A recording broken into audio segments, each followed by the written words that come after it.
దేవుడు ఇష్టముగా ఉన్నటువంటి వారిని ఏం చేస్తాడో ఒక 7 విషయాలు ఉన్నాయి.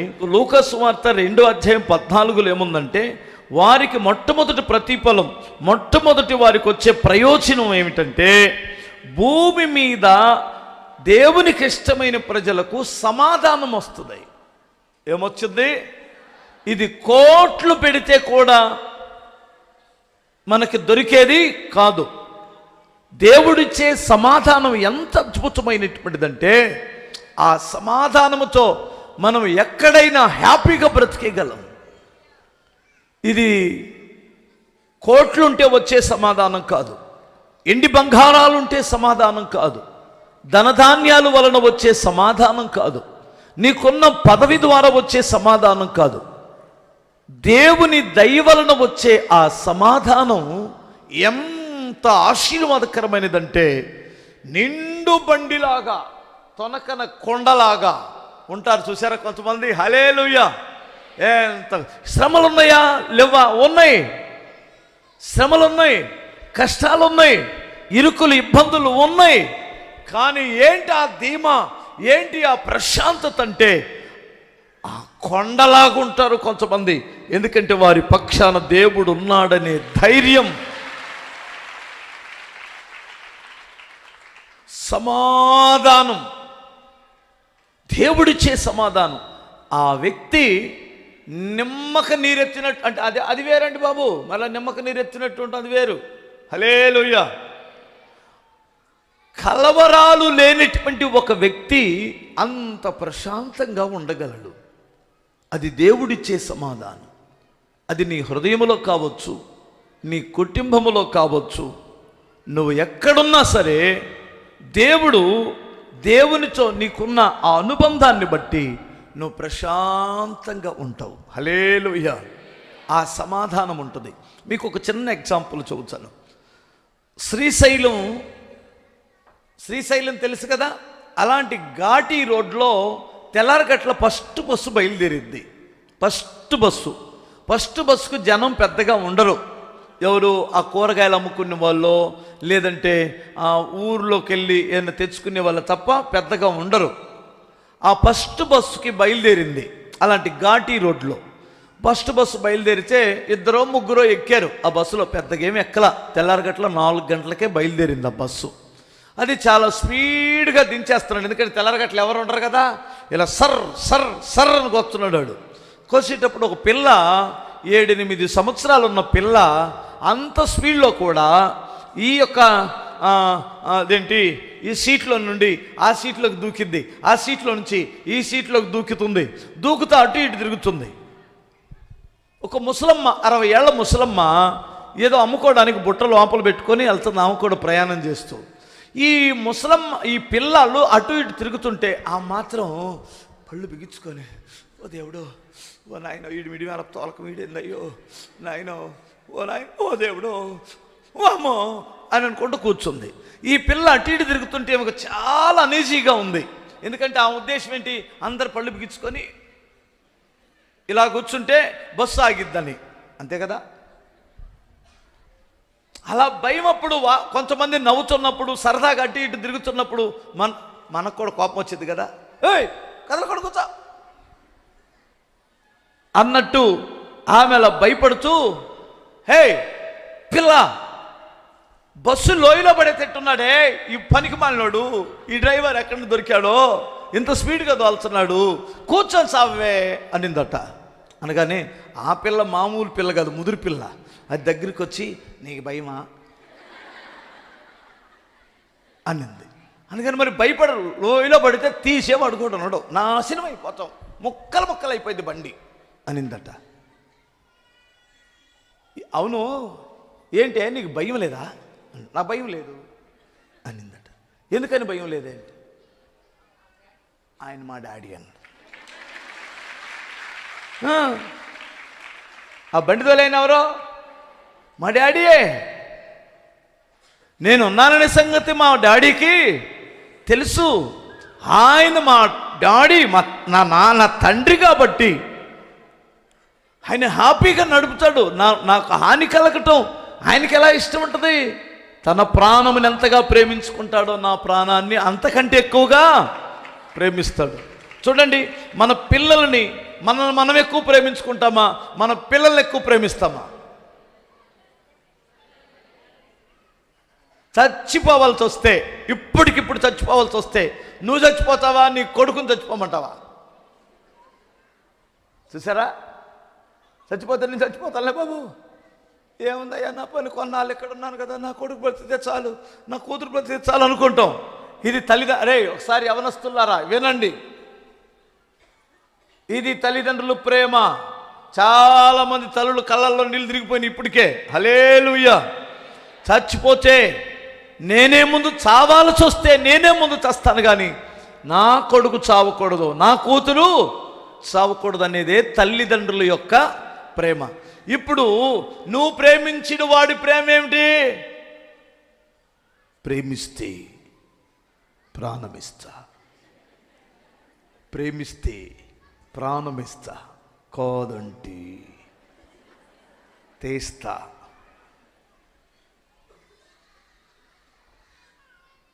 అలాంటి వాడి కొరకు ఎక్కడున్నావురా?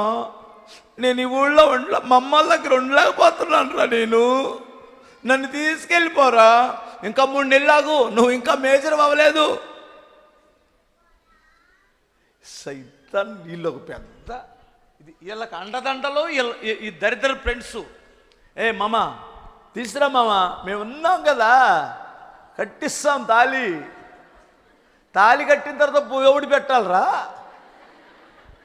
ఈడు వెళ్ళిపోతాడు, ఈడు దారి నీడు కాదు మామ, మేము ఉన్నాం కదా, మేము చచ్చామనుకున్నావు మామ. బేవర్సగాళ్ళు అందరూ కలిసి వీళ్ళకి తీసుకెళ్ళి ₹10 తాళి కట్టించి వీళ్ళు అండగా నిలబడతారట. అండగా ఈ బుర్ర తక్కువది నమ్మడం. ఆల్రెడీ మంతనాలు జరుపుకునే పిల్లలు ఉన్నారు ఇక్కడ, అందుకని బుర్రపోయినట్టు చూస్తుంటారు. వాళ్ళు ఎక్కడెక్కడ ఉంటారో నాకు తెలియదు, దేవుడికి తెలిసిద్ది. స్తోత్రం చెప్పగలరా? ఉంటారు ఇక్కడ, మామూలు వాళ్ళు కాదు, పెద్ద ముదిరి పిల్లలు. నాకు సంబంధాలు చూస్తున్నారురా, నాకు సంబంధాలు చూస్తున్నారు, నువ్వు ఎత్తుకుపోరా.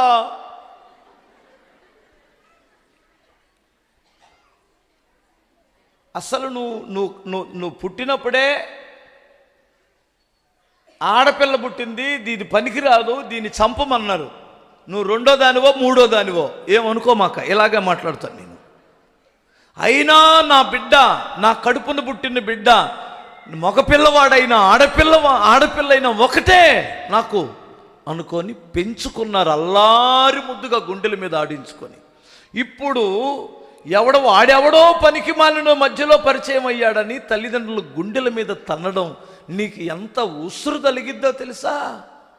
నీ జీవితకాలం అంతా ఏడ్చే రోజు ఒకటి ఉంటుంది. చేసుకుంటే చేసుకో, ఒకవేళ ఇష్టపడితే మీ అమ్మా నాన్న ఒప్పించుకొని చేసుకో. వాళ్ళు వద్దు అన్నారంటే ఆగిపో.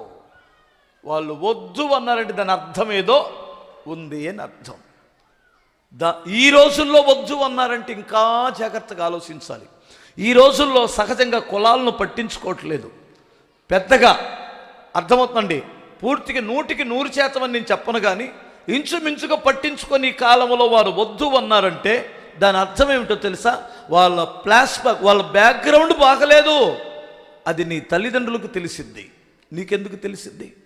ఒక్కసారి ఆలోచించి నిర్ణయం తీసుకోండి. ఓకే, నేను మరలా ఎలా వెళ్ళానని మీరు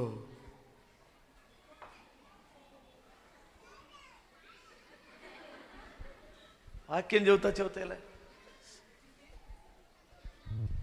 నేను ముందు చెప్పిన 5 విషయాలు ఇళ్ళల్లో ఉంటే ఈ యథవేషాలు వేస్తారా? అది యథార్థవంతులుగా ఉంటే.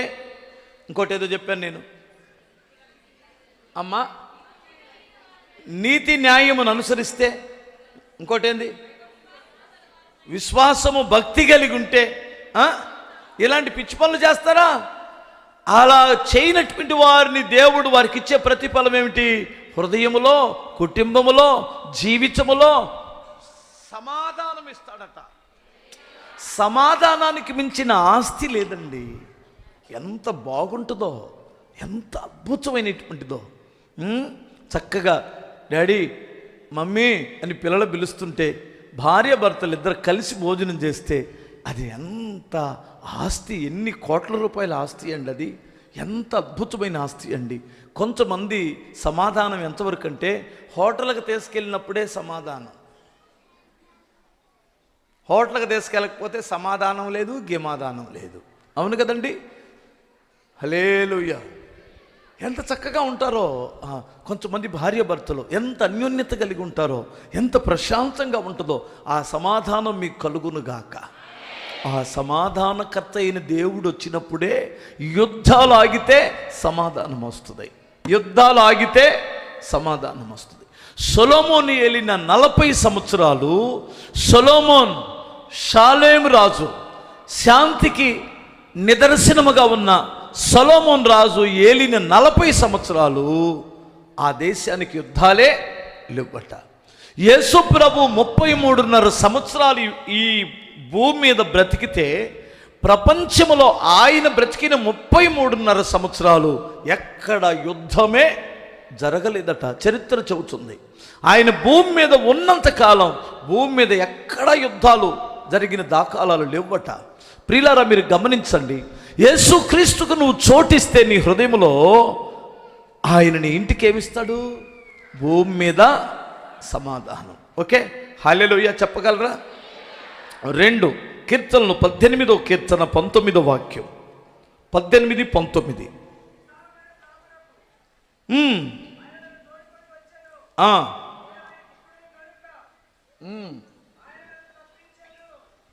నేను ఆయనకు, ఏం మాట వెంకటేశో, నేను ఆయనకు ఇష్టడును కనుక ఆయన నన్ను తప్పించెను. కొట్ట చప్పట్లు ఒకసారి.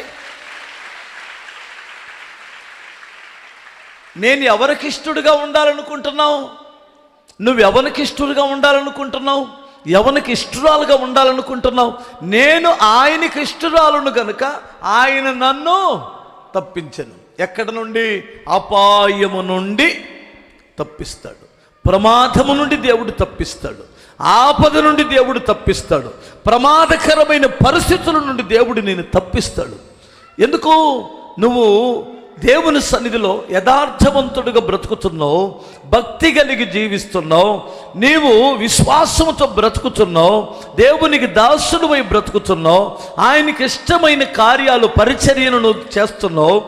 నీవు దేవునికి ఇష్టడువు కనుక ఆయన నిన్ను తప్పించును అన్నాడు. తప్పిస్తాడు కదా. ఇప్పుడు ఎగ్జాంపుల్, భూమి మీద జలప్రలయం వచ్చింది, 8 మందిని తప్పించాడు. ఎందుకు? వారు నీవు నా దృష్టికి కృప పొందితివి అన్నాడు. హల్లెలూయా. వాళ్ళతో పాటు ఎందుకు నాశనం చేయలేదు? దేవునికి ఇష్టమైన వారిగా బ్రతికారు. ఆ ఇష్టమైన వారిగా బ్రతికిన వీరికి దేవుడు ప్రతిఫలంగా ఏమిచ్చాడంటే ఆపద నుండి తప్పించాడు. ఇప్పుడు ఇదే లాస్ ఏంజెల్లో, అదేంటది లాస్ ఏంజెలేనా, ఆ నగరంలో మొన్న మధ్య ఆ సోషల్ మీడియాలోనో ఎక్కడో, అదే యూట్యూబ్లోనే వచ్చింది, అది నాకు చూపించారు మా తమ్ముడు వాళ్ళు. ఒకే ఒక్క ఇల్లు తగలబడలేదండి, చుట్టూ కొన్ని వేల ఇల్లు బుగ్గిపోలైపోతే అది కూడా చెక్కలతో కట్టబడింది. వాళ్ళు పోస్ట్ పెట్టారట, ఫోటోలు తీసి, దేవుని కృప మా ఇంటి మీద ఉంది, చుట్టూ అగ్ని నాలుకల వలె విభాగింపబడి గాలి ఊ ఊ ఊ అని కొడుతున్నా మా ఇంటి మీద అస్సలు ఇంత అగ్గిరవ్వ కూడా పడలేదు, కాలిపోలేదు. మా ఇంటి ముందు, మా ఇంటి వెనక, మా ఇంటి చుట్టూ ఉన్న ఇళ్ళన్నీ తగలబడిపోయినాయి, నా ఇల్లు మాత్రం తగలబడలేదు. అంటే ప్రపంచం ఒక్కసారి ఉలిక్కిపడి చూసింది, ఎలా తగలబడలేదు, దీనికి కారణం ఏమిటి, ఎలా తగలబడి ఉండదు అంటే, నాకు తెలిసి భక్తిహీనులకు వచ్చే ఆలోచన రాదో నాకు తెలియదు, కానీ ఏమాత్రం ఇంత భక్తి ఉన్నా కానీ వచ్చే ఆలోచన ఏంటంటే, ఆ ఇంటిని దేవుడు కాపాడాడు, ఆ ఇంటిని దేవుడే కాపాడాడు. ప్రియులారా, మీరు గమనించాలి. అదే పౌలు ఏమంటాడంటే, అయ్యలారా మీరు భయపడవద్దు, వాడకే కానీ మన ప్రాణములో మన ఈ 276 మంది ప్రాణాలకే కానీ ఏ హాని కలగదన్నాడు. కలక్కపోవటం ఏంటయ్యా బాబు, మన ముందు నడి సముద్రంలో తుఫాన్లో ఉన్నాం, నాశనంగా కాబోతున్నామంటే లేదు లేదు, దేవుడు నాకు దర్శనమిచ్చాడు, మన పడబడతాయి. ఈరోజు నీవే స్థితిలో ఉన్నావో నాకు తెలియదు. దేవుడు నీ ప్రతి ప్రయాణంలో నీకు దేవుడు కాపుదలిస్తాడు, ప్రమాదం నుండి దేవుడు తప్పిస్తాడు. కంగారు పడమాక, నువ్వు దేవునికి ఇష్టమైన బిడ్డగా బ్రతికితే చాలు. ఏ ఆపదను కూడా దేవుడు నీ ఇంటికి రానివ్వడని నమ్ము. బిగ్గరగా స్తోత్రం చెప్పాలి. దేవుడు నీకు కాపుదలిస్తాడు. నువ్వు చేస్తున్న భక్తి వేస్ట్ అవ్వదు, దానికి తగిన ప్రతిఫలం వస్తుంది. భూమి మీద భక్తులే కేవలము నాకు ఆయనకు ఇష్టులు. హల్లెలూయా. మీరు చేస్తున్న భక్తి మిమ్మల్ని ఏదో ఒక రోజున కాపాడకుండా తప్పదు, కాపాడకుండా పోదు. అందుకనే యోబు గారితో ఒక మాట అంటాడు, నీ భక్తి నీకు ధైర్యము పుట్టించదా అంటారు తన స్నేహితులు. నీ భక్తి నీకు ధైర్యం పుట్టించదా? ఎందుకు పుట్టించదు? ఎందుకు పుట్టించదు?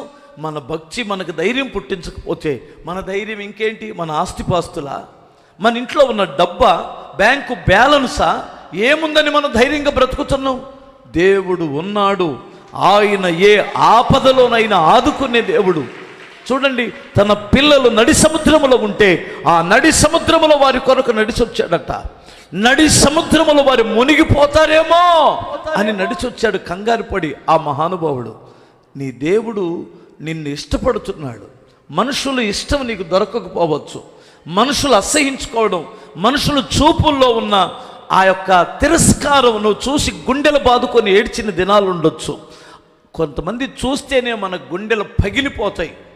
ఇలా మనసులో నేను లేను. ముఖ్యంగా భర్త హృదయంలో భార్యకి స్థానము లేకపోతే, భర్త హృదయంలో భార్యకి స్థానము లేకపోతే, భార్య హృదయంలో భర్తకు స్థానము లేదనే సంగతి తెలిస్తే అంతకంటే నరకం మరొకటి ఇంకొకటి ఉండదు. ఏమంటారు మీరు? స్తోత్రం చెప్పగలరా? 2 చేతులు చెప్పండి. ఇంకొకసారి చెప్పాలి.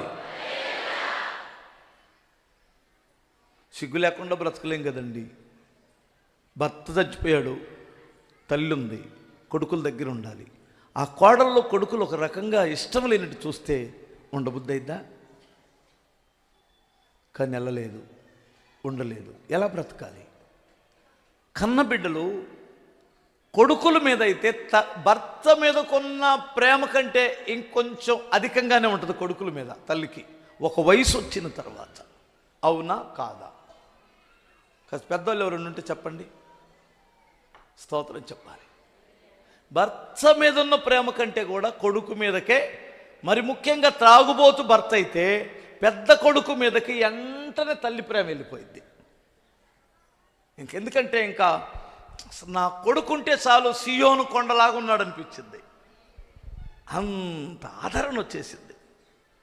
ఆడు కానీ పెళ్ళైన తర్వాత కొంచెం తూలనాడి మాట్లాడితే ఆ తల్లిని చచ్చిపోబుద్దయింది. ఇక జీవితానికి అప్పుడు దాకా ఏముంటుందంటే భర్తతో ఎటు సుఖం లేదు, ఇంక పోనీలే ఏముందిలే, వయసు అయిపోయింది, నా కొడుకున్నాడుగా అనుకుంటుంది. ఆ కొడుకు కానీ సాయంత్రానికి వచ్చి అమ్మా తిన్నావే, ఏంటి ఎలా ఉన్నావు అని ఒక్క పలకరింపు పలకరిస్తే అలా తినకపోయినా బ్రతికేసిద్ది. స్తోత్రం చెప్పాలి. ఆడు చూపుల్లో కానీ తోలనాడడం, ఆడు చూపుల ద్వారా ఇష్టమలినట్టుగాని ప్రవర్తిస్తే అసలు ఇంట్లో ఉందామా, ఆ రోడ్డు మీదకి ఎక్కడికైనా వెళ్ళి ఒక ముద్ద అడుక్కొని బ్రతికి అక్కడే చచ్చిపోదామా అని ఆలోచిస్తారు ఆ తల్లిదండ్రులు. ఎందుకంటే వారి యొక్క మనస్సు కృంగిపోయిన తర్వాత అక్కడ ఉండలేరు. ఏంటో ఇలా వచ్చానా మరలా? స్తోత్రం చెప్పగలరా? 2 చేతులు చెప్పండి. దేవుడు మాత్రం ఎప్పుడు నిన్ను తోలనాడు. దేవుడు మాత్రం ఎప్పుడు నిన్ను ఇష్టపడతాడు. ఆయన మంచివాడు. ఆయన అలా ఉన్నాడు కాబట్టి నిన్ను ఎలాంటి ప్రమాదాలకి అప్పగించడు. Okay, happy. స్తోత్రం చెప్పగలరా? దేవుని సన్నిధిలో బ్రతికేస్తాం, హ్యాపీగా జీవిస్తాం. ప్రమాదము నుండి ఆయన తప్పిస్తాడట. హల్లెలూయా.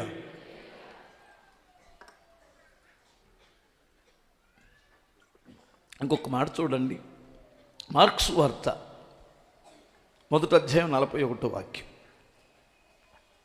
త్వరగా. ఆయన కనికరపడి చెయ్యి చాపి వానిని ముట్టి, నాకిష్టమే, నీవు శుద్ధుడువు కమ్మని వానితో చెప్పెను.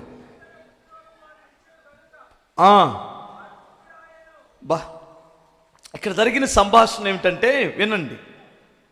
భయంకరమైన కుదరని వ్యాధిగ్రస్తులోడు. ఆ వ్యాధి అందరూ అసహించుకునేది, తూలనాడే వ్యాధి, తరివేసే వ్యాధి అన్నమాట. ఆ వ్యాధిగ్రస్తుణ్ణి భార్య ఇష్టపడదు, పిల్లలు ఇష్టపడరు, ఊళ్ళో వాళ్ళు కూడా ఎవరు ఇష్టపడరు, బంధువులకు అస్సలే ఇష్టం ఉండదు.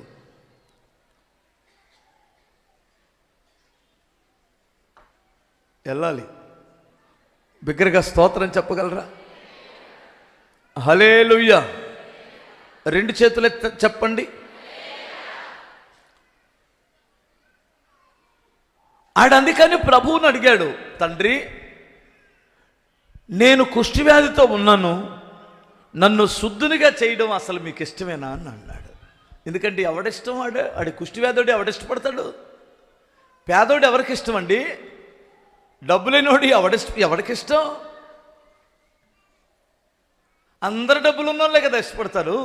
ఎందుకంటే వాళ్ళు ఖాళీ చేసిందా కాళ్ళని ఇష్టపడుతుంటారు. చివరికి ఘోరమైన పరిస్థితి ఏమిటంటే, కొన్ని చర్చిల్లో కూడా పేదోడికి స్థానం లేదు. కొన్ని చర్చిల్లో కూడా పేదోడికి స్థానం లేదండి. నిజం. ఆ భయంతో కొంతమంది చర్చిలకు కూడా వెళ్ళలేకపోతున్నారు. ఆ ఉన్నోళ్ళకే ఉంటుంది అనేది ఇది వాళ్ళ యొక్క అర్థమైపోయిందిలేండి. వాస్తవాలే. గుంటూరు లాంటి నగరంలో పబ్లిక్ మీటింగ్కి ఇంగ్లీష్లో పోస్టర్ వేసాడు ఒక ఆయన. దాని అర్థం ఏంటి? నాకు అర్థం కాదు. గుంటూరు లాంటి మహాపట్టణంలో పబ్లిక్ మీటింగ్ కొరకు ఒక ఆయన ఇంగ్లీష్లో వేస్తే, సరే తెలుగు ఇంగ్లీష్ 2 కలిపి ఇప్పుడు సంబంధించిన వాడు చదువుకుంటాడు. ఇంగ్లీష్లో వేసాడంటే దాని అర్థం ఏంటి? ఈ ఎదవలొద్దని కదా దాని అర్థం. నాకు అర్థమైంది అది. మరి నేను బుర్ర తక్కువనే ఏం పాడో.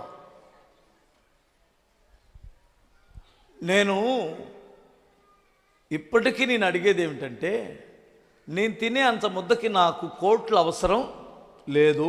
హల్లెలూయా.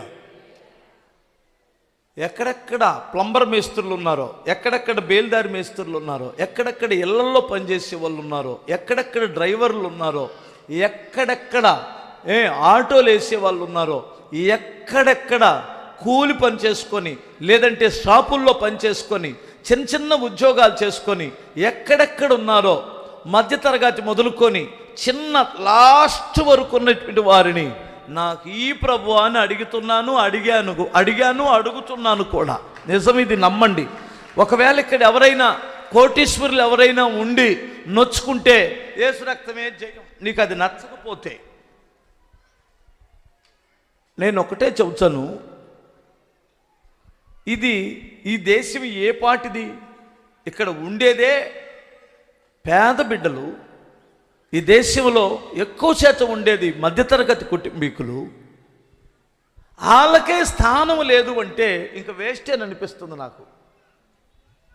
అందుకనే ఇలాంటి వారి గుండెల్లో బెరుకుతనం వచ్చి, భయం వచ్చి, చాలామంది ఈ ఉన్నత స్థితిలో ఉన్నటువంటి వారికి దూరం అవుతూ వస్తారు. పేదోడి తప్పు కాదు అది, ఉన్నోడు తప్పే. ఉన్నవాడు ఆగి, హలో రే బాబు ఇలారా, బాగున్నావా, ఏంటి మధ్య కనిపించట్లేదు అంటే, సార్ నేను ఈ మధ్య ఊరిల్లేను సార్ అంటాడు. నువ్వు పలకరించకపోతే వాడు భయపడి వెళ్ళిపోతాడు. గమనించాలి. ఎందుకంటే ఒకవేళ నాతో మీరు మాట్లాడితే, ఈ పేదోడితో మాట్లాడితే వారి యొక్క స్టేటస్ దెబ్బతింటదేమో అని అనుకుంటున్నారేమో అని ఫీల్ అవుతాడు. నువ్వు పలకరిస్తే ఫ్రీ అయిపోతాడు, అంతే కదా. సంఘములో కూడా మీరు ఒకరినొకరు పలకరించండి, ఏదో అలా వెళ్ళిపోకండి. ఆ పక్కన వారు ఎవరో, వాళ్ళ కష్టాలు ఏంటి, వారి బాధలు ఏమిటని తెలుసుకోండి. అందుకని వాడు అలిసిపోయి జీవితంలో ఓడిపోయి ఇలాంటి దెబ్బలు తిని చివరికి యేసు ప్రభు దగ్గరికి వచ్చి ఏమన్నాడంటే, ప్రభు నీకు ఇష్టమా, నేనంటే నీకు ఇష్టమేనా, ఒకవేళ మీకు ఇష్టమైతే నన్ను శుద్ధునిగా చేయగలవా అన్నాడు. అందరూ నిన్ను త్రోసివేశారు కాబట్టి నేను నిన్ను ఇష్టపడుతున్నాను రా, నీవు శుద్ధుడు అవ్వడం నాకు ఇష్టం అన్నాడు. అంటే ఇక్కడ అర్థం ఏమిటంటే, వ్యాధిగ్రస్తుడుగా ఉన్నవాడు ఎవడికి ఇష్టమండి? వాడు ఎవడికి పనికొస్తాడు? నీకు దీర్ఘకాలికమైన వ్యాధి ఉంది, నీకొచ్చిన వ్యాధి నా డబ్బులన్నీ తినేస్తుంది. ఎంతకాలం నా డబ్బులు పెట్టను, ఎంతకాలం నా సొమ్మంతా నీకు దారిపోయిను అని అంటే, వ్యాధి వచ్చినోడికి అసలుకే మానసికంగా బలహీనమై ఉంటాడు. వ్యాధి వచ్చినటువంటి వాడు అసలే మానసికంగా బలహీనుడై ఉంటాడు. ఇలాంటి మాటలు వచ్చినాయి అనుకోండి, చచ్చిపోవాలనిపించింది. నా కొరకు ఎక్కడ ఖర్చు పెడతారు, ఇంకా నేను ఎన్ని వేలని ఖర్చు పెట్టించను, నేను ఉన్నా ఒకటే లేకపోయినా ఒకటే అనే ఫీలింగ్స్ వస్తాయి వారిలో. మీకు అర్థమవుతుందా తల్లులారా? అందుకని వ్యాధిగ్రస్తుల్ని, మీ ఇంట్లో ఏ దీర్ఘకాలికమైన వ్యాధిగ్రస్తులు ఎవరైనా ఉంటే దయచేసి వారిని గాయాలు పాలు చేయకండి.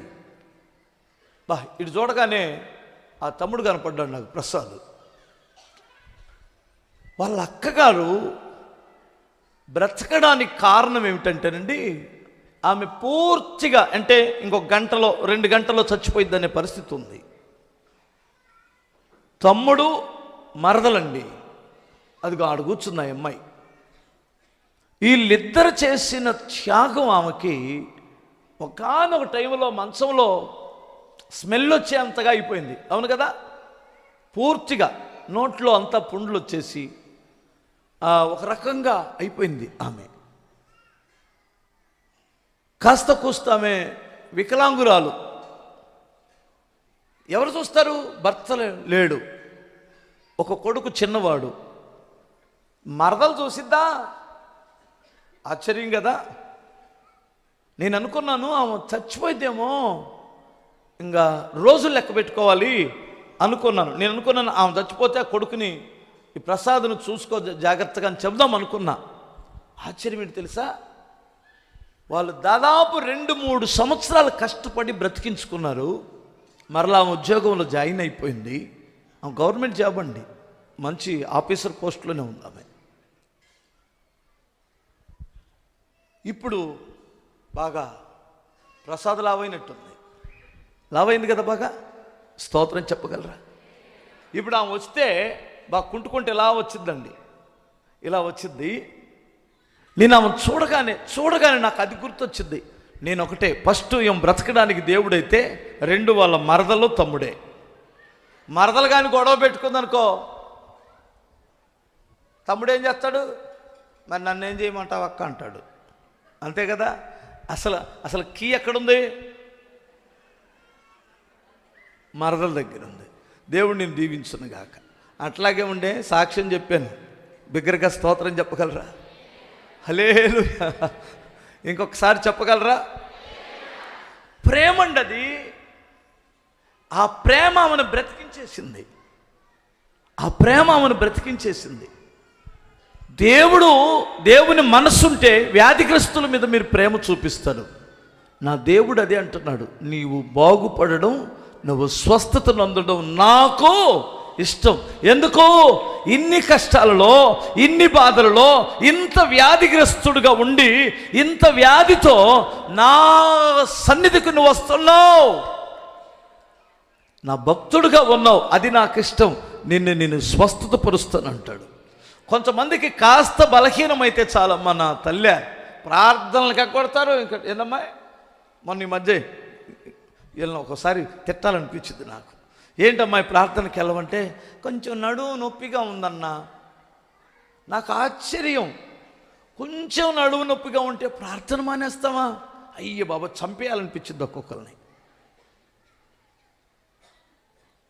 బుజ్జక్క వాస్తవంగా బాత్రూంలో జారిపడి ఆ మెట్టు బాత్రూంలో నుంచి స్నానం చేసి ఇలా వస్తా టైల్ మీద కాలు పడి అలా సర్రని వెళ్ళిపోయి ముందుకెళ్ళిపోయి ఈ మెట్టుకు గుద్దుకుంది. ఇక్కడ 2 డిస్కులు పూర్తిగా చితికిపోయినాయి.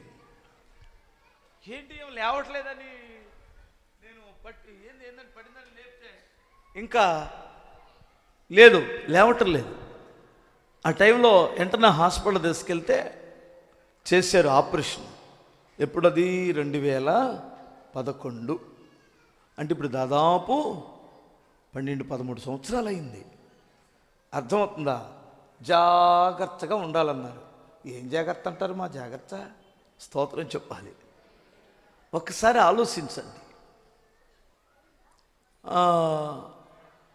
ఇలాంటి బలహీనతలు లెక్క చేయకుండా భక్తి చేసే బిడ్డలను దేవుడు బాగు చేస్తాడా లేదా? ఉంటే ఉంటాం, పోతే పోతాం, ఏటుగూడి చస్తాం, ఎటుగూడి చస్తాం. కానీ చచ్చేదేందో దేవుని పనిలో చావాలని నా కోరిక. ఏడుగుడి చస్తాం, ఇప్పుడు కాకపోతే ఇంకో 10 సంవత్సరాలకో 20 సంవత్సరాలు సావరా? మరి దానికి బాగలేదు, గాడిది గుడ్లేదంటే అది చూస్తాడు దేవుడు. నీ బాగలేకుండా నీ అనారోగ్యముతో నా నామాన్ని కనపరుస్తున్నావే, దానిని బట్టి నేను శుద్ధుడు అవ్వడం, నువ్వు స్వస్థత పొందడం నాకు ఇష్టం అంటాడు. ఇది నిజమండి, మీరు వాస్తవంగా గమనించండి. ఇప్పుడు 3 విషయాలు చెప్పాను, నీకు సమాధానం ఇస్తాడు. 2, తల్లి ప్రమాదాల నుండి తప్పిస్తాడు, నీ శరీరానికి స్వస్థత ఇస్తాడు, ఇష్టులైన వారికి. ఇదే చెప్తున్నాడు ప్రభు. 4వ విషయం, మార్క్స్ వార్త 13:13 ఒక మాట ఉందండి. ఆయన కొండెక్కి తనకిష్టమైన వారిని పిలవగా వారు ఆయన యొద్దకు వచ్చిరి. వారు ఆయనతో కూడా ఉండునట్లును దయ్యాలను వెళ్ళగొట్టుటకును అధికారము గలవారై సువార్త ప్రకటించుటకును వారిని పంపవలెనని ఆయన 12 మందిని నియమించెను. చప్పట్లు కొట్టగలరా? ఇక్కడ గమనిస్తే ఇక్కడ అర్థం చేసుకోవాల్సింది ఏమిటంటే, ఆయనకి ఇష్టమైన వారిని దేవుడు అభిషేకించి అధికారం ఇస్తాడట. ఆయనకి ఇష్టముగా నువ్వు బ్రతికితే దేవుడు నీకు పరలోక సంబంధమైన అధికారం ఇస్తాడు. ఏం అధికారం ఇది? దయ్యాలను వెళ్ళగొట్టుటకును రోగులని స్వస్థతపరచుటకును దేవుడు ఆ అభిషేకాన్ని దేవుడు ఇస్తాడన్నాడు. ఎప్పుడు? తనకిష్టమైన వారిగా ఉంటే సువార్తను ప్రకటించే అధికారం ఇస్తాడట. ఆ అభిషేకం వారిలో పనిచేస్తూ ఉంటుంది. కానీ ఆయనకి ఇష్టమైన వారు ఆయన కొండ మీద కూర్చొని ఆయనకి ఇష్టమైన వారిని పిలుచుకొని వారికి ఈ అధికారం ఇచ్చాడు. మనోళ్ళకి చాలామంది నాకు వరమీ తండ్రి, నాకు వరమీ నాయన, నాకు వరమీ నాయన అంటే ఇచ్చేవాడు ఇష్టమా, తీసుకునేవాడు ఇష్టమా? ఎందుకురా ఉపవాసం ఉన్నామంటే వరం వరం వరం వరం. ఎందుకు? నేను 40 రోజులు ఉపవాసం ఉండి వరం అడిగాను. బుర్రుందా నీకు? నువ్వు 40 రోజులు ఉపవాసం ఉండాల్సిన అవసరంలో వరం కోసం అయితే నీవు దేవునికి ఇష్టడుగా ఉండడానికి 40 కాదు 50 రోజులు ఉండు. ఎవరికి? దేవునికి ఇష్టమైన. ప్రభు, నా శరీరం నన్ను తొందర పెడుతుంది, నా మనసు కంట్రోల్ అవ్వటం లేదు, నా యొక్క ఆలోచనలు నా క్రియలు సరిగా లేవు, నన్ను శుద్ధునిగా చేయి అని ఎలా ఉండు, యథార్థవంతుడిగా బ్రతకనివ్వండి నాయన, భక్తి విషయంలో నన్ను బలపరచు నాయన, ప్రభు నా శరీరాన్ని నలగొట్టుకుంటున్నాను ప్రభు అని ఎలా ఉండాలి. కానీ నేను వరాలు కావాలని ఏనాడు ఉపవాసం ఉండలేదండి. నేను చెబుతున్నా, రియల్గా చెబుతున్నా, స్తోత్రం చెప్పాలి. నేను ఒకవేళ ఉపవాసం ఉంటే ఒక విషయంలోనే ఉంటాను. తండ్రి, నా మనస్సుని నీ వశములో ఉంచుకునేటట్లు చెయ్యండి. నాకు శరీర కోరికలు, శరీర సంబంధమైన స్వార్థం, నీచమైన ఆలోచనలు, అసూయ, కపటం, గర్వం, అహంకారమైన మనసు నాకు అంటకుండా నన్ను కాపాడు నాయన. ఎందుకంటే నాకు ఏమి ఇవ్వాలో ఏమి ఇవ్వకూడదో ఆయనకి తెలిసిద్ది. స్తోత్రం చెప్పగలరా? నేను మిలిటరీలోకి వెళ్ళాను అనుకోండి, అందులో సెలెక్ట్ అయితే చాలుగా. నేను నాకు ఏమి ఆయుధాలు ఇవ్వాలో నేను అడగాల, వాళ్ళు ఇవ్వాలా? నా సామర్థ్యాన్ని బట్టి ఇస్తారు. నాకు ఏ సామర్థ్యం లేదనుకో అంటున్నాం అంటారు. మీకు అర్థమవుతుందా?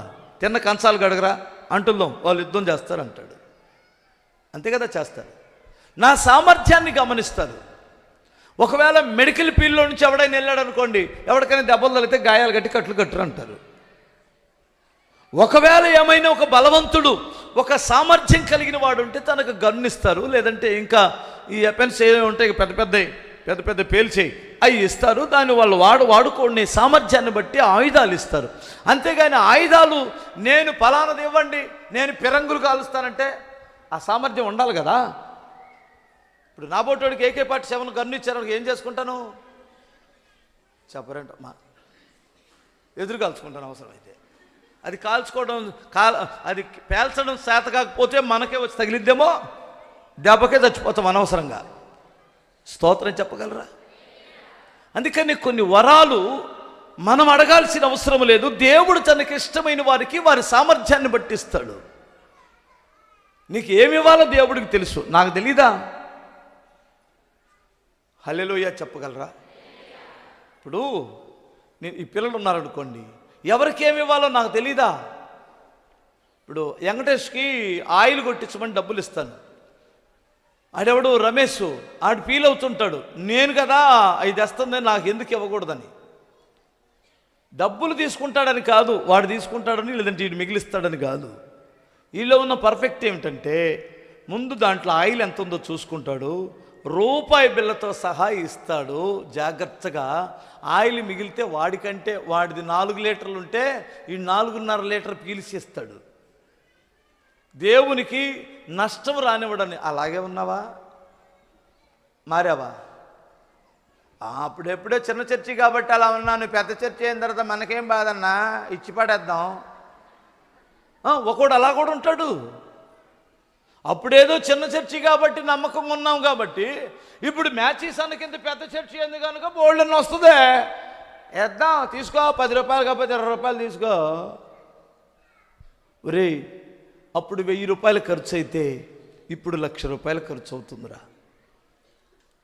ప్రాణం మీద విసుకొచ్చేస్తుంది కొన్నిసార్లు ఈ బిల్లులు కట్టలేక, ఈ కూలోళ్ళకి ఇవ్వలేక, వీళ్ళకి ఇసుకొచ్చేస్తుంది. నిజంగా చెబుతున్నాను నేను. ఇది ఎవరిని అడిగేది కాదు. పుస్తకాలు వేయించి 4 పుస్తకాలు వేయించేసి మీకు ఎవరికైనా ఇచ్చామా? సరే, ఇప్పటికైనా మీకు ఎవరికైనా చెప్పామా?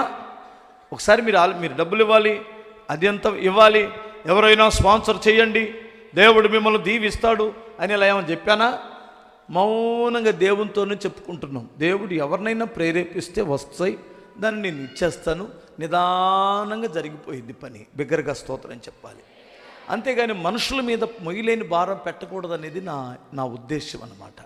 ఇప్పుడు దీనికి ఉంది కదా, ఇప్పుడు దీనికి టైల్స్ వేయాలి కదా, 25 లక్షల రూపాయలు అవుతున్నాయి. ఇప్పుడు కట్టాలి బిల్లు. స్తోత్రం చెప్పాలి.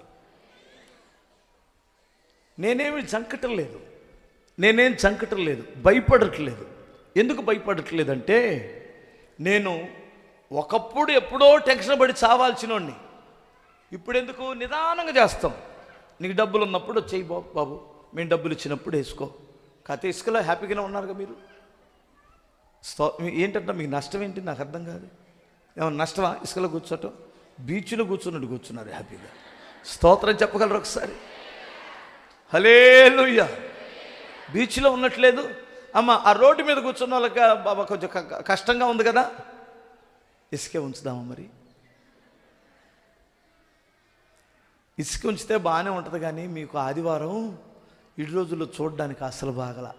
రేపు ఎండాకాలం సుడిగాలు వచ్చిందనుకో, ఆ ఇసుక అంతా మన కళ్ళ మీద పడుతూ ఉంటుంది. అందుకని ఓకే, నేను చాలా విషయాలు చెప్పాల్సి ఉన్నాయి. 9:30 అయిపోయింది. బిగ్గరగా స్తోత్రం చెప్పగలరా? ఇప్పుడు 4 చెప్పానా? ఏంటి చెప్పండి? ఇష్టమైన వారికి దేవుడు సమాధానం ఇస్తాడు, ఇష్టమైన వారిని ప్రమాదాల నుండి తప్పిస్తాడు, ఆయనకి ఇష్టలం గనక వ్యాధుల నుండి స్వస్థత పరుస్తాడు.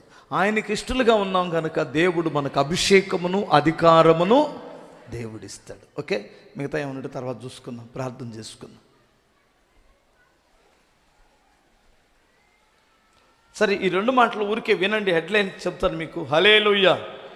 ప్రార్థనకు జవాబిస్తాడు, ప్రార్థనకు జవాబిస్తాడు. యోహాను మొదటి పత్రిక 3:22 5వ విషయం అది. 6వ విషయం మత్తయి సువార్త 12-18 వాక్యములో పరిశుద్ధాత్మ మన హృదయంలో ఉంచుతాడు ఆయన. 7 ఎబ్రీలకు రాసిన పత్రిక 11:5లో పరలోకానికి కొనిపోతాడట ఆయనకి ఇష్టమైన వారిని.